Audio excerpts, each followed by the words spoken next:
It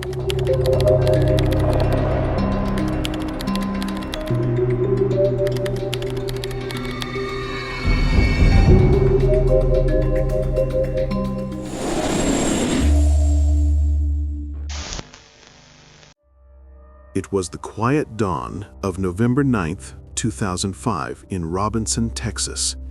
This wasn't a place accustomed to sirens.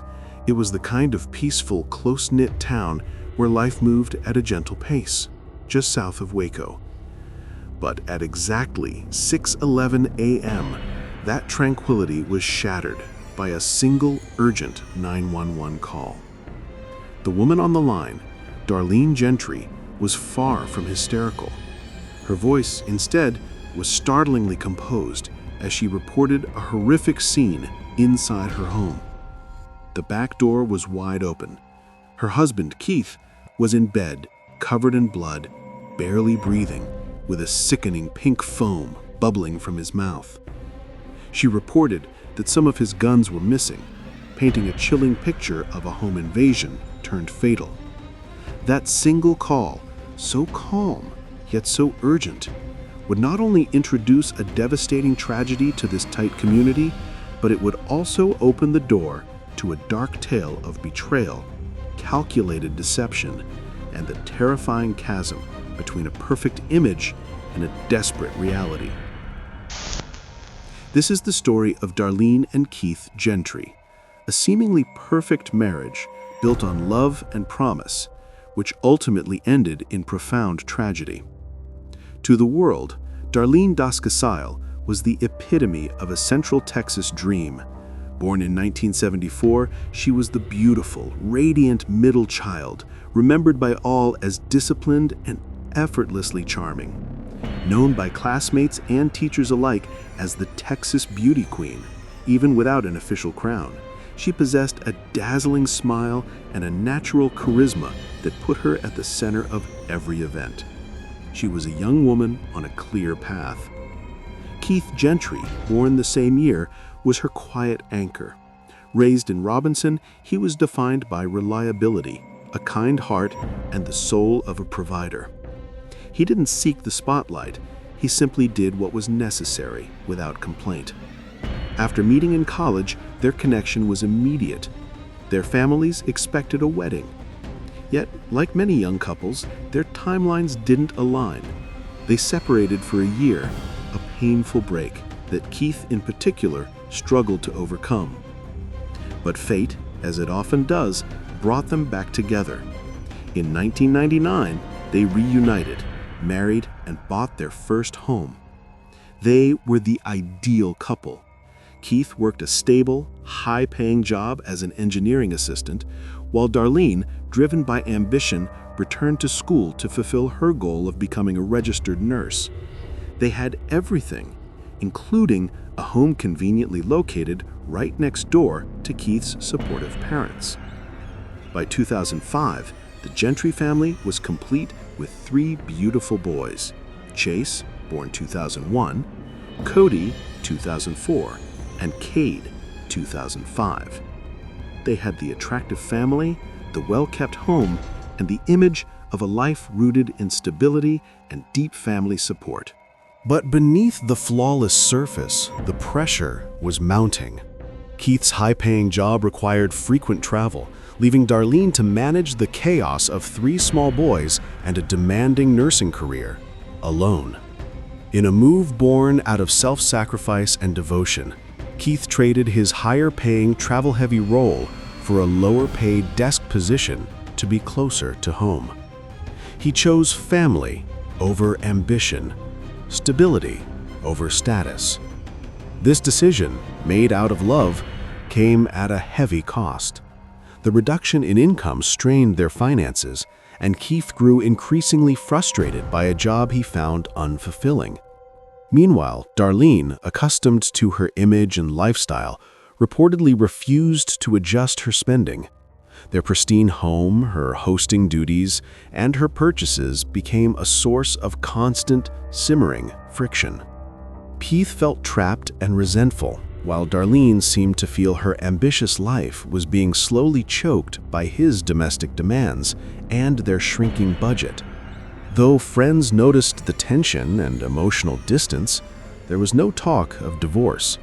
For Keith, the marriage was something to be fixed and endured for the boys. For Darlene, perhaps, divorce wasn't the clean exit she wanted. She wanted freedom and security. Keith's $500,000 to $750,000 life insurance policy offered both. On the night of November 8th, the fragile peace finally broke. Darlene returned home from dinner and drinks with friends to find Keith upset. He had discovered a restaurant receipt, the latest evidence of what he viewed as reckless, irresponsible spending. The couple argued. Darlene claimed she left to cool off, and upon her return, the disagreement ended with Keith going to the master bedroom alone. She maintained that she slept in a separate room with the children, helping the fussy youngest boy fall asleep. She woke around 6 a.m., discovered the open back door, and found Keith shot in the head. A tragedy of a home invasion. But a police investigation immediately found the narrative to be chillingly flawed. 1. The timeline. Darlene claimed she didn't check on Keith until 6 a.m. Forensic evidence, the blood pooling, Keith's severe trauma, suggested the shooting happened hours earlier, making it virtually impossible for someone in the house to sleep through. 2. The staging. Darlene claimed multiple guns were stolen. Detectives found several of the weapons stacked neatly just outside the back of the house. This was not the act of a panicked burglar. It was the act of someone staging a rushed scene. 3. The access. Only Keith and Darlene knew the location of the locked gun cabinet and the key. A random intruder would not have such specific, intimate knowledge. And 4. The nurse's composure. Darlene was a trained nurse. Yet upon finding her husband gravely wounded, she made zero attempt to check for life signs or administer aid. Furthermore, her 911 call was not one of frantic terror, but of an unnerving composition, a voice that sounded more like she was carefully recounting a story than reacting to a crisis. When detectives brought her in for questioning, the carefully constructed facade began to crack. The moment the questions became direct, Darlene, without warning, invoked her Fifth Amendment right and asked for a lawyer. Despite Darlene's tearful claims of innocence, the evidence was piling up. There were no signs of forced entry, but a second search of the Gentry home yielded the single damning piece of physical evidence they needed. Buried deep inside the kitchen trash bin, investigators found a pair of latex gloves. Hidden inside the gloves was a single .222 caliber shell casing. Forensic testing revealed traces of gunpowder and DNA pointing to both Keith and Darlene. The evidence suggested she had handled the murder weapon, executed her plan, and then calmly discarded the key evidence. 19 days after the shooting, on November 28, 2005, Darlene Gentry was arrested for murder. Yet, in a shocking display of loyalty and denial, Keith's own parents posted her $50,000 bond, refusing to believe the mother of their grandchildren was a killer. The investigation took a terrifying turn when Darlene, out on bail, contacted a local landowner about a rural property with a serene pond. Weeks later, she called him back with an unusual urgent request. She wanted the pond filled in. Troubled, the landowner contacted authorities.